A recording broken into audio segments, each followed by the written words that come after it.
Trabaho na yung Yes, sir. Pinarating ko po, sir. Kaya kayo? Ha? Kaya pa kayo? Abuso na! Hihintayin ko lang yung dalawang anak. Walang darating, sir. Ha? Walang darating, sir. Malas ko naman. Galing ako fiscal. Tapos ganito yung Hihilain ko yan. Hihilain ko yan. Ako maniwala ka, hihilain ko yan. Kaya ako malas. Pero hihilain ko yan. Ikaw yan! Ba't mo hawakan? Ba't mo yung mga Ba't mo hawakan yung nanay ko? Anong kasalanan ko? Hindi! Huwag isa tayo bata. Akin na yung anak ko! Akin na yung anak ko! Akin na! Kalikan mo na! Ito yung akin na na! Gawin na na! Sir, Ha? luwag ng konti. Ano yan, babae yan, ha? Naseparate na siya. Naseparate ko na. Ito gawin niya sa kanya. Sa tao ng lahat ng ginawa niya. Ito yung gawin niya sa kanya. Tapos sa ginawa niya.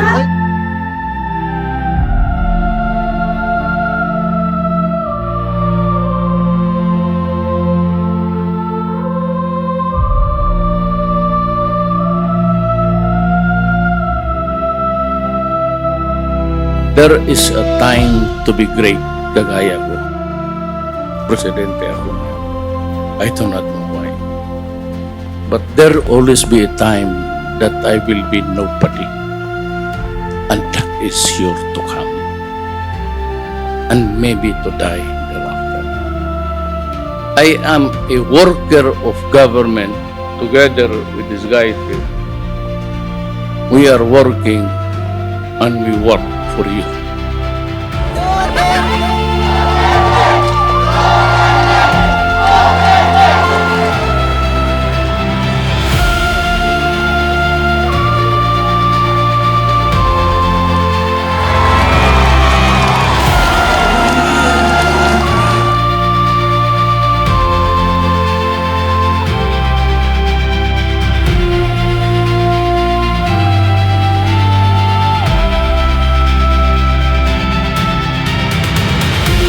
Kami po mula po noong nangangampanya siya mula 2015 hanggang ngayon ay talagang sinusuportahan namin si Pangulong Duterte.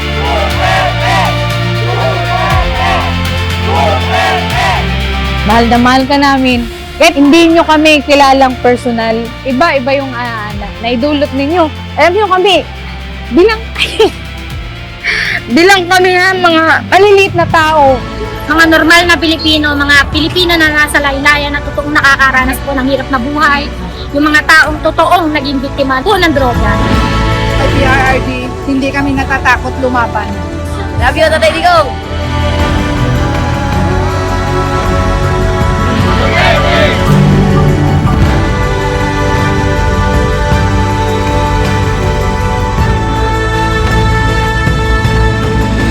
Maraming salamat po, Tay. Maraming salamat po sa lahat ng paggabay. Hindi niyo po kami pinabayaan. Lahat po ng kabutihan po ninyo will never be forgotten. Asahan po ninyo na ang inyong kapulisan ay mananatiling naririto upang magbigay po ng serbisyong tama para po sa ating mga kababayan.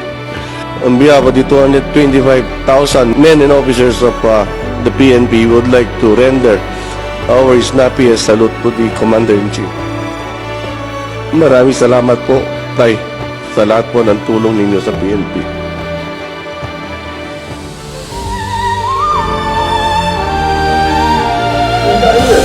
Hihilain ko yan. Ako maniwala ka, hihilain ko yan.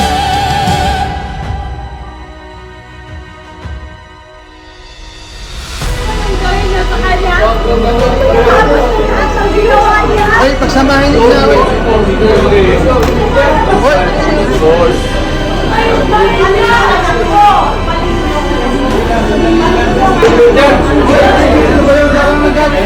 Hindi naman kasama niya.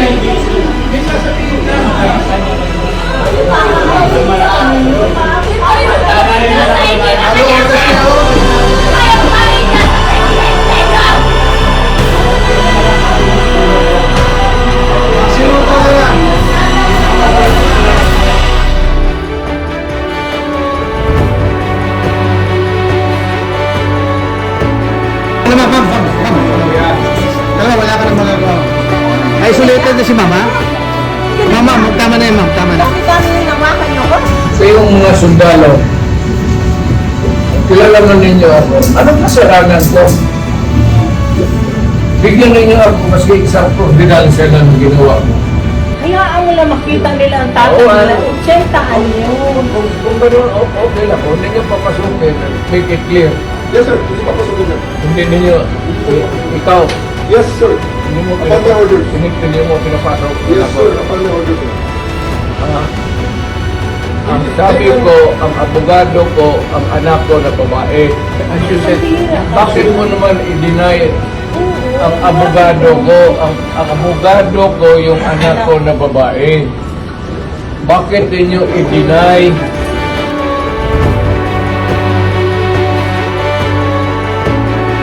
Lawyers are witnesses. You can always find me. You have to kill me. It's not our intention. You have to kill me to bring me to jail. It's not our intention, sir.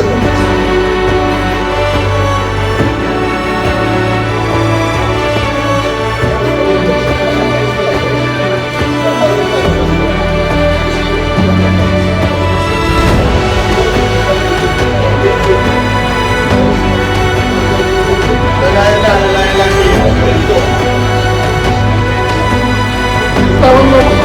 Ayan, sir. Bitawan mo na ako. Atis ako. Bitawan mo ako. You have the right to remain silent. Everything you say can and will be used against you in the court of law. You have the right for an attorney. If you cannot afford an attorney will be according to you. Do you understand this right? Yes, sir. You are under arrest for obstruction of justice 1829, sir. Let's go. Okay. Posas, please. Posas. Posas.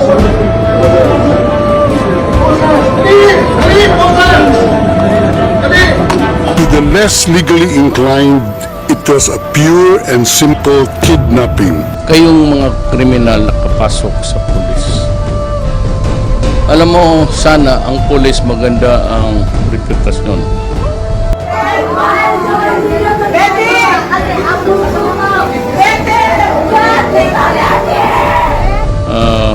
They have improved on their image a lot. Tumaas na yung respeto ng taong bayan sa ating mga pulis.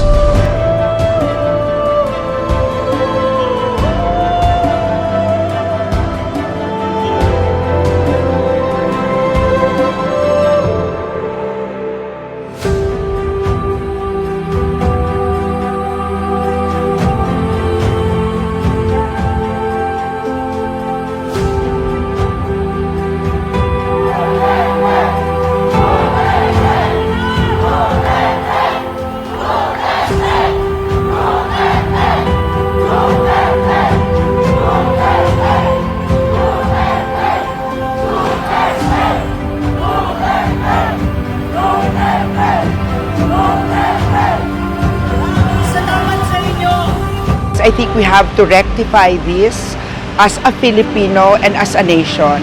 I am a citizen of this country, a former president, and you show me a piece of paper and you ask me to go with you. Where are you bringing it? I'm bringing it to the Hague, sir, the Netherlands. The decision has been made. I am sick. You have to determine first if I am fit for travel. We have withdrawn and then you would allow me to be brought to a body of which we are no longer a member. Hindi nga papayag ang Supreme Court yan. Kaya nga. May mga abogado. They're actually breaking you to the Hague. Yun ang sinabi niya. General Cora. That is kidnapping. Kasi literally, kung i-recall nyo yung pagkaka-abduct sa kanya, he was not given his right as a Filipino. Issue the warrant pursuant to Article 25(3)(a) of the statute for crimes against humanity and pursuant to Article 7(1)(a) of the same statute for murder. Sir, you have the right to remain silent. You have the right for counsel of your choice. Nako, kakasakitan tayo, sir. I'm promising you. Wala na hintay. Kakasakitan tayo, sir. Anong Miranda rights? Pilipinas o sa Hague? Wala nga judge dito, sir. Meron na. May decision sa Supreme Court. Can you ask me to Supreme Court? Wala na, sir. It's not in my salary grade list. Wala yun, sir. Alam punta dito. Mr. President, hindi darating yun. Kasi hindi mangyayari Bigyan mo ng pagkakataon. Kasi ayaw na mangyayari yun. Magdadala ng galing. Ayaw niyong makasukin. Ayaw niya mapasugin. Grabe, deprivation naman. Abuso naman yan. His rights were read. He was brought to the holding area. He asked for lawyers. We provided and gave them access. Hindi ninyo, ikaw, Yes, sir. hindi mo Upon the orders. hindi mo pinapasok. Yes, sir. Upon the order, sir. Ang sabi ko, ang abogado ko, ang anak ko na babae, They can visit you at your detention center. allow me to consult my lawyer who is my daughter. Bakit mo naman i-deny ang abogado ko, ang abogado ko yung anak ko na babae? Bakit ninyo i-deny? Ikaw ho ba nagplano ng lahat ng ito? Hindi naman. It was a group effort. Secretary Chiboro was there. Secretary Amiong was there too. And the President and I. Lumabag ba ang gobyerno sa proseso sa arrest proceedings of the custodial state? Article 59 of the ICC, the arrest proceedings in the custodial state, paragraph 2, a person arrested shall be brought promptly before the competent judicial authority in the custodial state. Dapat po ata dinala muna si Duterte sa isang judge or hukom sa Pilipinas. Wala nga judge dito, sir. Meron na. Ano na, sir? Maniwala yung petition sa Supreme Court. Can you ask the Supreme Court? Wala na meron, sir. It's not in my salary grade, please. Ako, pag nagkasala, you prosecute me in Philippine courts with the Filipino judge, the Filipino prosecutor, at magpakulong ako dito sa bayan ko. Isn't this an admission somehow that we don't trust our own judicial system to function or give a fair verdict? The wheels turned slowly here in the Philippines, and they were gathering evidence, and they were about to file a case. There was no case on court. We were investigating. Legislative branch makes the law. Judicial branch interprets the law. The president breaks the law. 13 years old pa lang ako pero mulat na ako sa realidad ng buhay na to. Sa tingin niyo, tama ba ang ginawa niya kay Tatay Digong?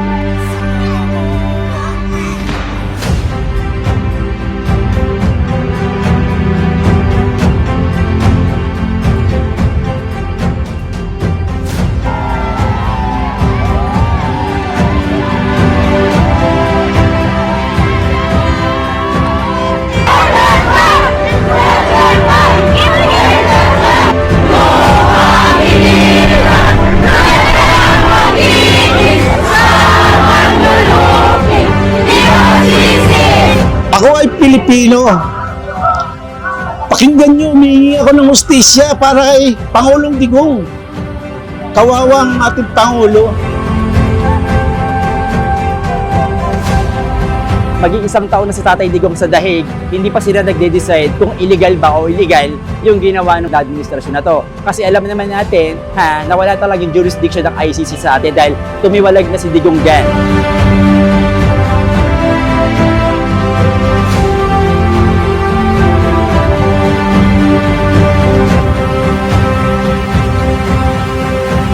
Tayo ay may sariling soberanya. Tayo ay may sariling batas. Tayo ay may mga hukom dito na sila dapat mag-usig. Hindi yung sa ibang bansa. Wala silang kinalaman dito. Ito ay paglabag sa ating mga karapatan. At ito po ay walang due process of law at ito po ay hindi nararapat sa konstitusyon ng bansang Pilipinas. Against po sa konstitusyon ng ating bansa ang pagpapadala sa kanya sa dahig. Dahil wala naman po siyang nilabag na kasalanan.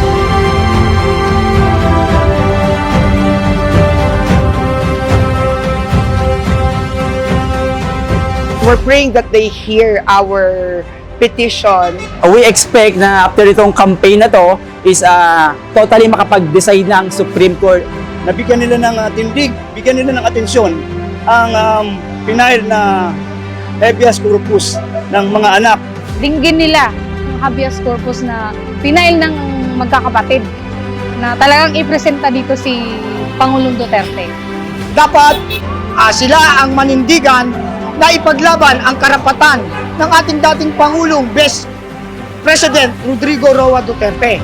Dahil sila ang mga hukom at sila ang mga edukado, sila ang nakakaintindi ng batas ng local court natin. Kayo lang po ang makakapagbigay ng sagot kung tama ba po ang ginawa kay former President Rodrigo Duterte.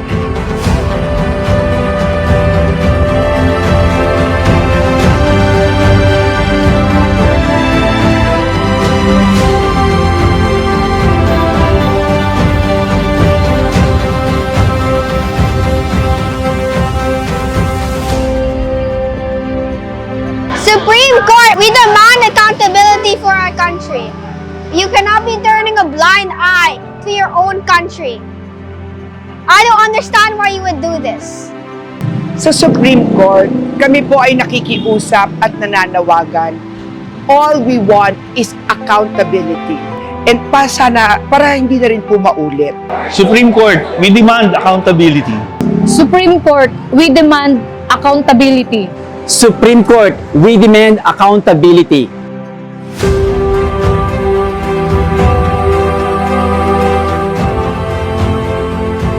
Na he's still fighting. The message is to us, to the Filipino people.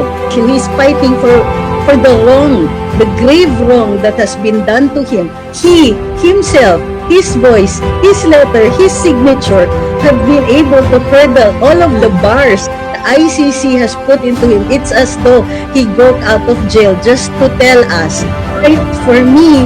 To fight for me, you need to fight for Inday.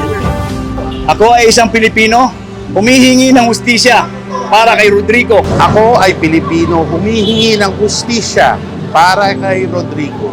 Ako ay Pilipino, humihingi ng hustisya para kay Tatay Digong Rodrigo Roa Duterte. Panindigan niyo po ang katotohanan. Kayo po ang makapangyarihan at pinakamataas na hukuman sa bansang Pilipinas. Yan po ay aming pakiusap. Sana ay marinig nyo ang panawagan at daing ng taong bayan at maibibigay ang hustisya na tama at dapat para kay Tatay Digong. Ang 69th sa most powerful people in the world, base yan sa talaan Forbes noong 2018. Nag-ugat ito sa kontrobersyal na kampanya ng administrasyon na tuldukan ang pamamayagpag ng iligal na droga. Duterte has declared a war on drugs. Absolutely cannot underestimate his capacity for mass unlawful violence. The International Criminal Court says it has reason to believe crimes against humanity have been committed during Philippine President's war on drugs. Kabilang sa mga international organization na naging mainit sa Administrasyon Duterte ay ang International Criminal Court o ICC. Do you think that makes you fit for the job of president? Yes, of course. Given the problems of my country, yes. I have 4 million drug addicts in my country. I said, do not destroy my country. I did what I meant to do. It was an election promise.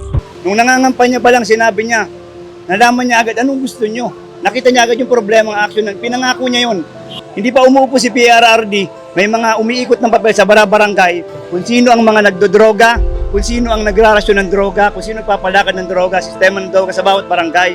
Well, the one reason why I supported PRRD before is because I am in favor of his war on drugs. Because anywhere in the world, menace ho talaga ang drugs. And even before, when I was still a counselor in San Juan, perennial problem na po namin ang droga. Gusto kong kalabanin lahat na gumagamit ng droga, lahat ng sumusuporta po. And also, the story behind po, kaya sumusuporta po ako sa war on drugs, yung kapatid ko po is, nung bata siya, hindi niya po alam na siya pala ay ginagamit para ma-deliver ang isang droga. Hindi niya alam. So, nung nalaman po niya yun, nag-stop po siya. So, binugbog po siya ng drug addict. Hanggang ngayon po ay galit na galit ako sa kanila. Part of the legacy of our President, soon Mayor Duterte, na linisin ang Pilipinas. Bali po, para makaambag din ako, I'm starting to help myself out of drugs today. Kasi po, pag wala po kami mga consumer, Wala din po ang mga puso.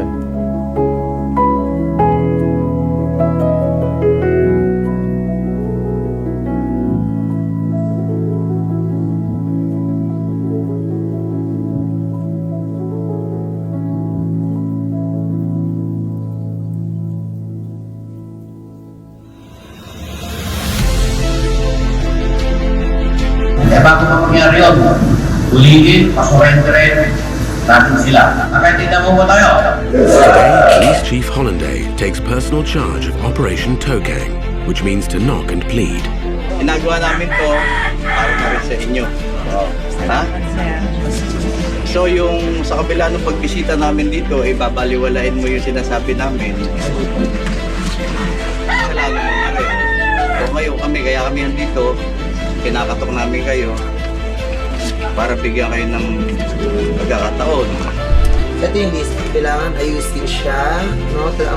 Duterte's war assigns a key role to these village captains, like Zifrid. He is required to compile lists of suspected drug dealers and addicts with their addresses. When the new president assumed this office, there was a mandated law that all the village captain in the Philippines, primarily here in Marikina and in my barangay or village, must do some actions on what to do for those people who are into drug addictions or into bad vices. Pabor ako sa war on drugs ni PRRD kasi ang pamilya namin, pamilya ko mismo, ako mismo, naranasan ko kung gaano karumal-dumal ang naging broken family kami dahil yung mga magulang ko na involved sa droga. Kaya galit na galit ako dyan sa droga na yan. Kaya pabor na pabor ako sa war on drugs ni Digong.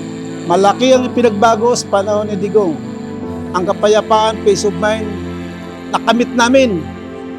Kaming mga mahihirap, na ultimo lang ang kita. Natikman namin ang pagpagura namin. Especially kapag madaling araw, wala na po kami pangamba na kami mapapahamak. Talagang nagbabantay 24/7 ang ating mga kapulisan bilang pagsunod sa utos ng ating Pangulong Duterte. Well, the war on drugs of the former president, I was very much in favor of it. Let's admit, it wasn't perfect, but there was an attempt to do something about the pernicious and pervasive negative effects of the use of illegal drugs. It's a business. Pabor, napakalaki na itulong ng war on drugs na yan. Pinakamaliliit na street sa bawat parte ng Pilipinas ay natulungan. Umangat, gumalaw ang pamilyang Pilipino dahil sa dati nilang mga problema na aksyonan. Napakalaki na itulong ng war on drugs. Nagkaroon ng takot ang kriminal, ang drogista. Nagiging masaya yung mga pamilyang Pilipino na may kasamang drogista sa pamilya. Yung mga magulang na namumroblema sa anak, sa apo, sa asawa, ang laki na tulong ni PRRD. Sa aming ama at sa ating amang lahat naniniwala kay PRRD na siya ay mabuting tao. Ginawa niya lang ang kanyang trabaho. Ginampanan niya lang yung pinangako niya. Wala akong problema. I can rot in prison for my country. Hindi dapat dinala sa ibang bansa ang Pilipino. Dito siya dapat litisin sa bansang Pilipinas. Prosecute niyo ako, i-detain mo ako, pakainin mo na ako, patulugin mo ako. Five charges, the worst charges that you can imagine, do it. But dito sa Pilipinas. Pabor pa rin ang karamihan sa mga Pinoy sa kampanya ng pamahalaan laban sa iligal na droga. Sa survey ng SWS sa second quarter ngayong taon, may net satisfaction rating ito na plus 65 kung saan 78% sa mga sinurvey ay nagsasabing satisfied sila sa kampanya. And my vote, when I cast my vote for him, I hired him to do a job. And I must say, he was a very good employee. He did his job very well. There is always time to be merry, happy, and a time to be sad.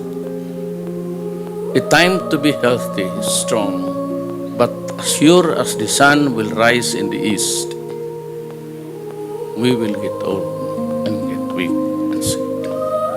And a time for war, and a time for peace, and a time to be born, and a time to die. Well, I can only promise you what government can do in times like this. We all share the grief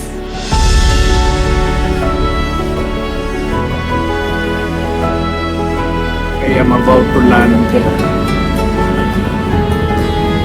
sa Hague. Pumirma ako sa signature campaign, Tay Kami Naman, dahil hangad namin na makauwi na ang the best former President Rodrigo Roa Duterte. Dahil wala naman po siyang kasalanan. Dahil po sa kanya, nakauwi pa ng mga OFW pa ng pandemic. Kaya kami din pipirma para makauwi siya. Sana dinggin nila ang boses ng mga tao, mga totoong tao na pumirma sa Tay Kami Naman. Tinawid namin ang Tay Kami Naman na wala kaming ibang kabalikat kundi ang mga kapwa namin vlogger. Para po kay Tatay Digong, para po makalaya na po. Tay Kami Naman ngayon at bukas, isang puso, isang lakas. Kung ikaw ang tumindig para sa bayan, ngayon ang bayan ang sasama sa iyo.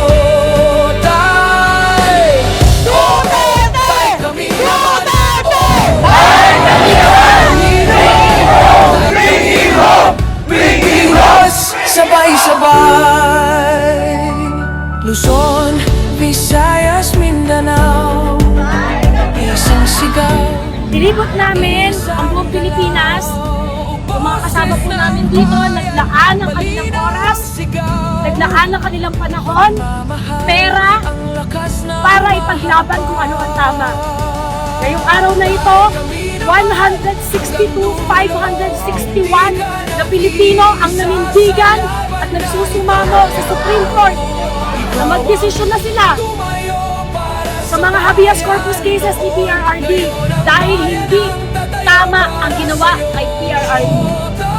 Well, pumirma po tayo rito, gaya ng mga ibang ordinaryong Pilipino na nalungkot sa pag-kidnap nila kay Tatay Digong. So, what is the law and what is the crime that I committed? Apparently, I was brought here not of my own volition. So you have to answer now for the deprivation of liberty. Maraming salamat sa inyo sa pagpapakalat ng advokasiyang ito.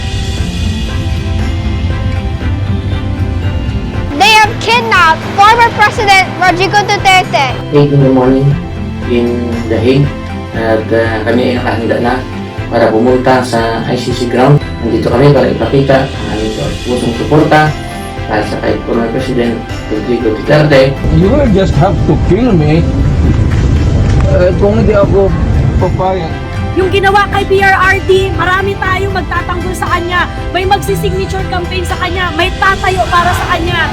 Pag hinayaan natin na walang gagawin ang ating gobyerno para kay PRRD, sino ang pipigil? Pag ikaw ang nawala, pag ang pamilya mo ang nawala. Maganda naman ang kanyang hangarin sa bansa natin. Sana naman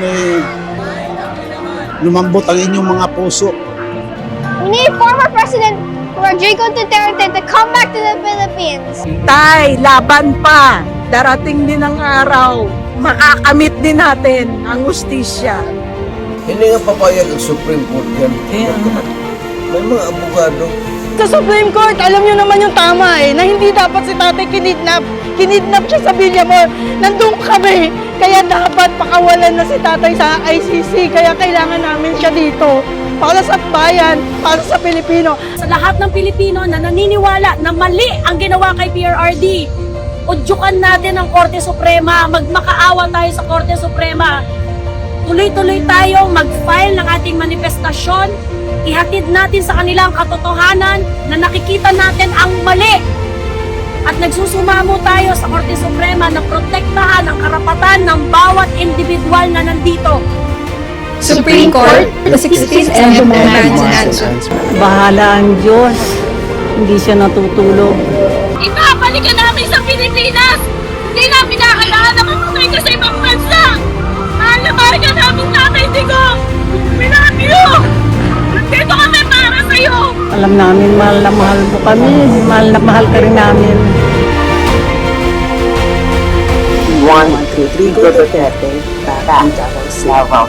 Please bring PRRD back home. Nagpalakas ka, basta't araw-araw pinagdadasal ka namin na makauwi ka.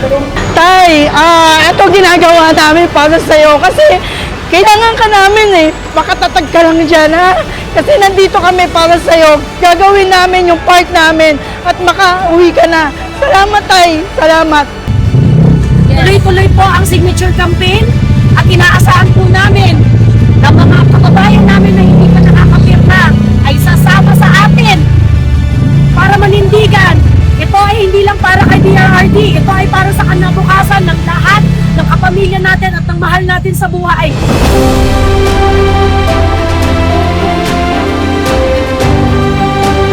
Ini-invite ko po kayo na pumirma po at samahan po ninyo kami dito sa campaign na to, signature campaign, kay kami naman. From Discord to Twitter to Facebook, awareness of the Filipino people who truly love you around the globe.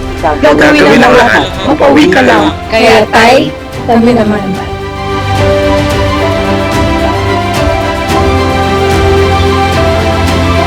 Kaninyo, ako, magpabiling sa lugo. I will remain your